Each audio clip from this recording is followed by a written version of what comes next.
Sringeri Vidya Bharati Foundation Canada, which is in short called SVBF Canada.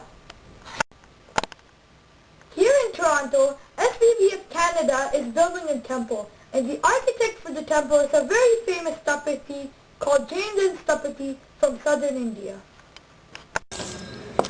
First I want to introduce myself. Okay. My name is Jayendran Sthapati. I come from Tamil Nadu, from Kanchipuram.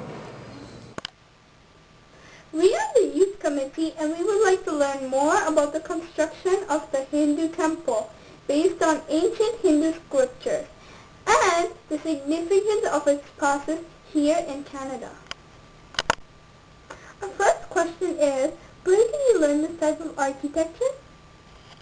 So the first question which you asked is, we are like hereditary.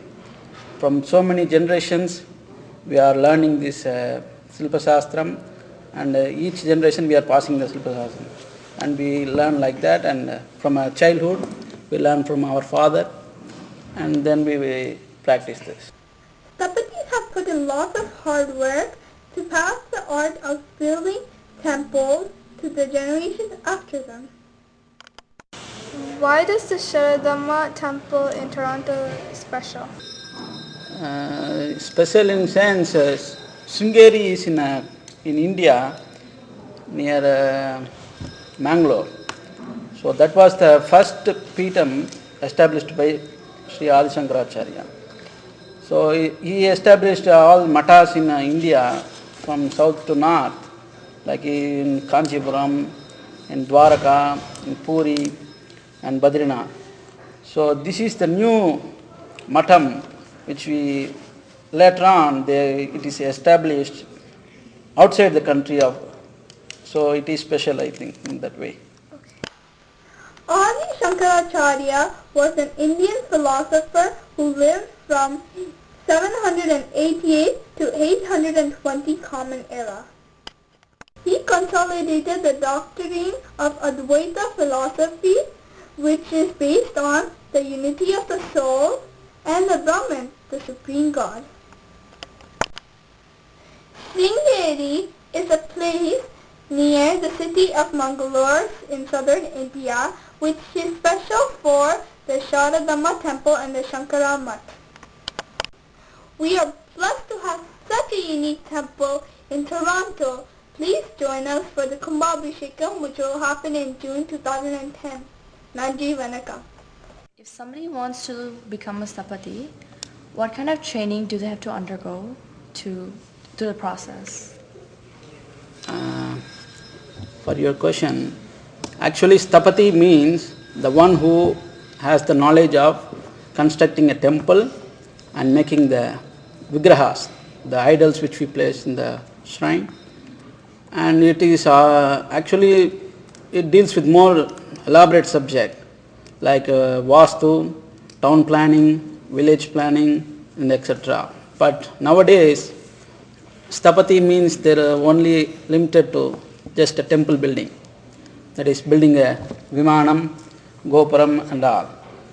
So if you can become a Sthapati, you need to know what is the Silpa Shastra and what are described in Silpa Shastra and how to construct a temple, and you should know all those details which you can learn maybe going to a elder Sthapatis, and you may learn.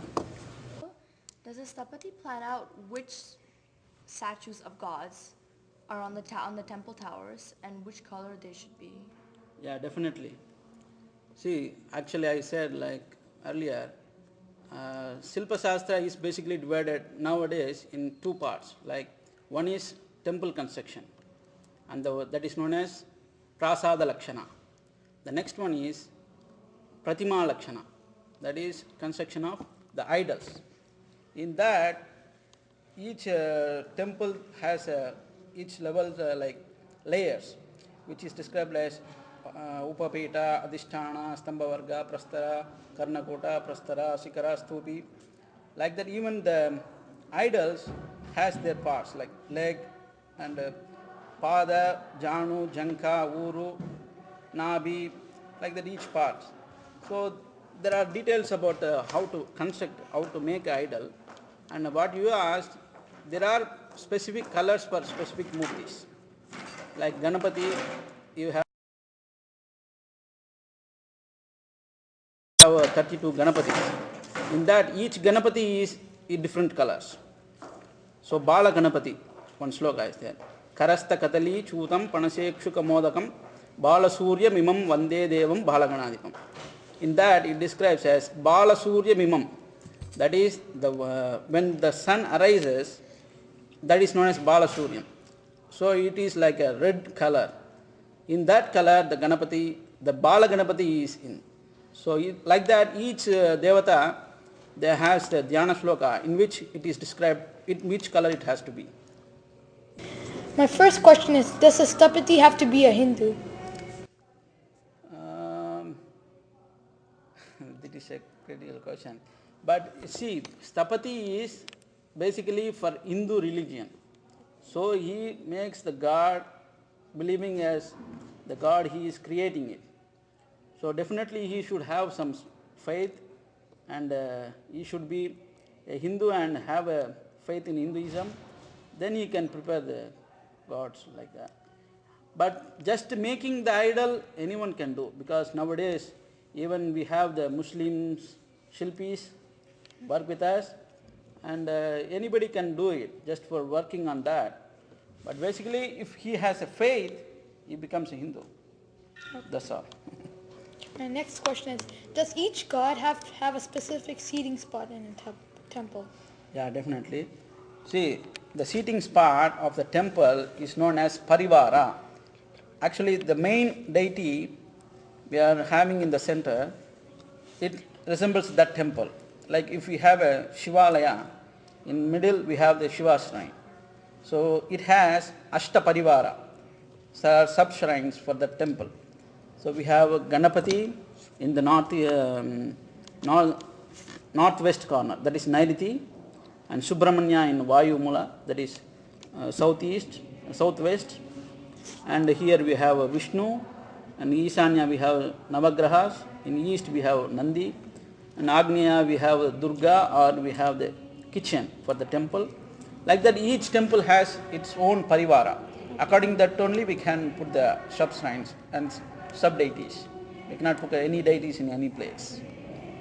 Those are the rules given in Silpa Shastras. Like that we have Ashta Parivara, Shodasha Parivara, Dvatrimsati Parivara.